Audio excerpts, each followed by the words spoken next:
Hello and welcome to Job Sports Report. Sorry for not being on YouTube for this amount of time because a lot of things have happened recently in terms of work, and trying to structure videos has been very off for me. I recently did a poll on my Facebook page on a new series that I wanted to try and do, in which I'd give my honest opinion on a certain club, a certain topic, or just something just generally about football. Thank you so much to everyone who voted. I just want to do a bit of a sign off. Sorry about the quality. I'm just recording off my webcam at the moment, and it's not all that great. But going back to the poll, I did a poll on which club I should start the series off with. I put down two clubs, which were Arsenal and Manchester United, and by about, I think it was like 32 votes, which is actually very good. 18 over 14 went for Arsenal. So for this video, I will be talking about Arsenal, and there is a lot to say about Arsenal. I'm struggling to think how long this video is actually going to be, so I'm going to try and keep it short and sweet, even though it may be over 10 minutes. Arsenal. What can you say about this club right now? Two consecutive 3-0 defeats to Manchester City, who are arguably the best team in England. Well, arguably they are the best team in England, about to win the league title in the start of April, so fair play to them. But just generally, I watched the cup final and I watched the game on Thursday, both games against City, and just the atmosphere around Arsenal is not great. You could see it from the crowd that attended the game yesterday. It was diabolical. I swear there were more City fans than Arsenal fans at that game yesterday. And the fact that the City fans had to travel down to London despite all the poor weather conditions is staggering. I saw the statistic on the bottom left hand corner when it came up. The attendance was like 58,000. It wasn't even half that. I bet you it wasn't even half that. Arsenal, there is so much wrong with this club. The whole spine of the team is so wrong, in my opinion. They've got two goalkeepers who I would say are past it. Ospina has done well when he's been put in, but I mean, look at the last two games he's played in. Lost 2-1 to Östersunds from Sweden, and then lost 3-0 in the cup final. Petr Cech is not the goalkeeper he once was at Chelsea. You can quite clearly see that. You can see this in every single big game that Arsenal have played so far this season. They've done well against Chelsea this season, but you look at the games against Liverpool, shipped 4 against them at Anfield, shipped 3 against them at the Emirates. They did well to come back in that one, 2-0 down, came back to lead 3-2 before being pegged back again. But you see the 3 games against the Manchester clubs, and then you see the home game against Manchester United, which again, where they were a bit unlucky. David De Gea was unreal. But in terms of the structure of that club, for me, it's all over the place. I've got a fair few Arsenal fans, and I always ask them the question, are you Wenger in or are you Wenger out? And I always thought to myself, at this point, if I was an Arsenal fan, would I be Wenger in or Wenger out? For me, I would 100% be Wenger out. There is just so much toxic around that football club. I have no idea how Wenger has lasted this long. A couple of FA Cup wins does not mask the problems that this club has. Defensively, they're poor. Their best defender is Laurent Koscielny. Per Mertesacker is way too slow. He can perform well, but he's getting on a bit as well. I think he's in his 30s now. Per Mertesacker, I'm gonna have to check up on that afterwards. Shakhtar Mustafi was shocking in the last few games. I just see the goal they conceded, that first goal from Aguero in the cup final. Mustafi gets slightly nudged by Aguero. It's just unreal.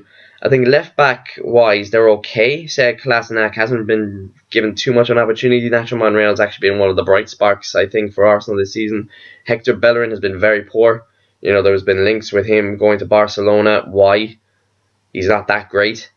Midfield wise, Granit Xhaka, he's never 30 million. I'm sorry, I've seen him play enough games for Arsenal. He is not good enough. Jack Wilshere, he's good. I think Jack Wilshere is one of the few players at Arsenal at the moment who is worthy of wearing that jersey. But his contract's running out. There's been no speculation of him actually signing a new contract. They've got Santi Cazorla, always injured. he's just gone. Aaron Ramsey, again, too inconsistent. He didn't step up in either of the games against City. He hasn't stepped up against any of the big sides this season.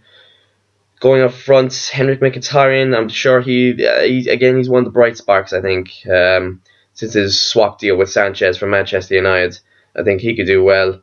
I think forward-wise, I think they're okay. Aubameyang and Lacazette, although Aubameyang has this reputation of having too much of a temper, and Lacazette just seems to be brushed off now. Lacazette's one of the most powerful strikers over the last couple of years that I've seen, especially coming in from Lyon. He's performed absolutely brilliantly for Lyon. Hasn't quite hit the heights that he has so far at Arsenal. It looks like he would be given limited opportunities now that Aubameyang's come in. And again, Aubameyang, you see his missed penalty yesterday, not that great. And going back to the striker situation in general, you look at Danny Welbeck. Like you look at Arsenal's bench in the cup final. The only two players that you could really see them make a difference was Danny Welbeck and Alex Iwobi, and to me, they're not Arsenal quality, not at all. For me, what I would change a lot of things about Arsenal. First of all, I get a bloody good midfielder in. I get a proper centre back to play alongside Laurent Koscielny. New goal. They basically need a new spine, in my opinion. They need a new spine, new goalkeeper, new defender, new defensive midfielder. I would even say another attacking midfielder, because Mesut Ozil has gone very, very quiet. You can see it in some of the big games this season, especially going back to the cup final. I keep referencing it. But you going back to the cup final, Mesut Ozil was a shell of a player. You pick these moments. You see with Ozil, he picks his moments in some big games. You see the game against Liverpool. They went 2-0 down and he just shone from there. Him and Sanchez, they just shone out of the block. Well, once Liverpool went 2-0 up. But apart from that, he hasn't shown anything this season that warranted him to get a new contract or warranted him to move to Manchester United. It's such a, you try to pinpoint the problems, but the one main problem is Arsene Wenger. He must still think his accomplishments in 2003, 2004 mean anything anymore. And granted, he took a team to 49 games unbeaten. Well done, and recently he's taken them to a few FA Cup wins, which is more than that could be said for the likes of any big teams around them, like maybe Tottenham or Liverpool. Arsenal have actually gone out and won trophies, but you look at the performances under Arsene Wenger over the last 3-4 years, especially against the big sides, they've just not been good enough. They've been hit for 5 at Anfield. They've been hit for 8 by United. They've been hit for 3, 4, 5 a couple of times by City. Chelsea have smashed them off the park a couple of times. For me, the big problem obviously is Arsene Wenger. It amazes me that in a managerial market where there is Carlo Ancelotti and Thomas Tuchel. Now, I've looked into Thomas Tuchel, former Borussia Dortmund manager. Arsenal need more of an attacking way of thinking. And Wenger just doesn't cut anymore. He looks a shell of a man. How he's lasted this long with everything that's going on around him is insane. If it was any other club, this guy would be gone. It's just a case that he's built up such a legacy at Arsenal. It's almost a case that the owners and like Ivan Gazidis would go, he's still hanging around.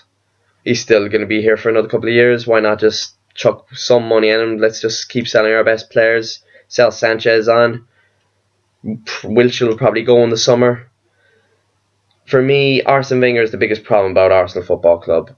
His tactics get too stale. He just doesn't inspire. You look at him. You look at him, and you look at all the managers around him. You look at like Pochettino. You look at Klopp. You look at even bloody Guardiola. They inspire confidence in their players. They inspire confidence. You don't see that with Wenger. You really, really don't. And it's a shame because I respect the hell out of Arsene Wenger. But his time is up. For me, if Arsenal are going to be successful, properly successful now, not just a couple of FA Cups here or there, if they're going to be properly successful, get rid of Wenger, get a new goalkeeper in, get another defender, they've had the problem. They've not replaced Vieira. They have never replaced Sol Campbell. They've never replaced, I guess you could say, Jens Lehmann. Although he wasn't all that great anyway. Peter Cech was okay for a little bit, but I mean, this team is starved of world-class players. It really is. And it's going to take a lot of work. For me, Arsenal are not going to be in the contention for the title for the next 3 or 4 years, unless Wenger goes. And that's my honest opinion. That's my honest thoughts. Arsenal are not going to be. Tottenham are going to breeze past them in the league, which a lot of Arsenal fans won't want to hear, but I think it's the truth. They're not going to do anything in the Europa League. I think AC Milan will take them apart, especially after what I've seen recently against Ostersund and Manchester City. They're not going to finish top 4. For me, Wenger has to go, and a complete overhaul has to be done in the summer in terms of getting rid of Welbeck, Iwobi, Mustafi. I get rid of him. You might sell Cech on, but with those funds, you have to go out and get the right players. But who would come to Arsenal in this market? You know, you look at some of the biggest goalkeepers in the world, and they'd think to themselves, "What's the point? What's the point?" There's obviously the manager. There's so much toxic around that football club that it would be unsettling to them. I'm surprised Aubameyang went to Arsenal. I really am. I'm going to try and cut it short here, but for me, my thoughts on this are Arsenal are not going to be a so-called big club again until Wenger goes. They bring in the right man. They bring in an Ancelotti or they bring in a Tuchel. I think Tuchel would really, a bit like Klopp at Liverpool, I think Tuchel would relish an opportunity to prove that he could do it outside of Germany. He didn't do all that great with Dortmund. I think he got into second in his first season and then kind of tailed away because they sold Mats Hummels and Ilkay Gundogan. But it's a situation for Tuchel to prove that he can do it in another league, that he can, with the money he probably could get from Arsenal, he could build a team that would challenge for titles. But for me, Arsenal are not challenging for the league title for another 3-4 years until Wenger leaves. And that's my honest thoughts. Just a pilot episode of what I want to call my thoughts on. If you have any suggestions on clubs, topics, anything football related for me to talk about on this series, then leave them in the comments section. That would be much appreciated. I'm going to leave you with that. Any thoughts on Arsenal, please leave them in the comment section. Don't forget to like and subscribe. Hopefully this channel is going to blow up over the next little while. Hopefully there will be constant uploads. I'm not promising anything, but hopefully there'll be constant uploads. So yeah, subscribe to Jobs World Reports. Thank you guys for watching, and goodbye.